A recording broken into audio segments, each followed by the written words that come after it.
દર્શક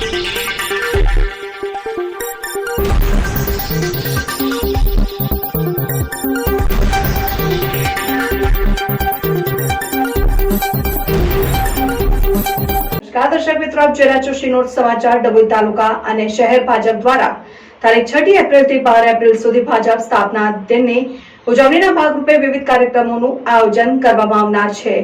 જેના આયોજનના ભાગરૂપે બેઠક યોજાઈ. ભારતીય જનતા પાર્ટીનો 6 એપ્રિલના રોજ સ્થાપના દિન હોય, જે નિમિત્તે પ્રદેશમાંથી મળેલી સૂચના અનુસાર ભવ્ય ઉજવણીના ભાગરૂપે આયોજન કરવા હેતુ ડભોઈ નર્તા પાર્ક ખાતે શહેર અને તાલુકાના હોદ્દેદારોની બેઠક મળી હતી. આ પ્રસંગે શશિકાંતભાઈ પટેલ, મહામંત્રી ડોક્ટર બીજે બ્રહ્મભટ્ટ, શહેર પ્રમુખ દીક્ષિત દવે, તાલુકા પ્રમુખ અલ્પેશભાઈ શાહ, સુખદેવ પાટણ વાડિયા, નગરપાલિકા પ્રમુખ બિરેન શાહ સહિત ભાજપ સંગઠન આગેવાનો ઉપસ્થિત રહેતા આગામી 6 થી લઈને 12મી એપ્રિલ દરમિયાન વિવિધ કાર્યક્રમ અંગે માર્ગદર્શન શશિકાંતભાઈ પટેલ દ્વારા અપાયું હતું. ભાજપ સ્થાપના દિનને ભવ્ય રીતે ઉજવવા અનુરોધ કરાયો. રિપોર્ટર મિત માછી, શ્રીનોટ સમાચાર ન્યૂઝ, ડભોઈ.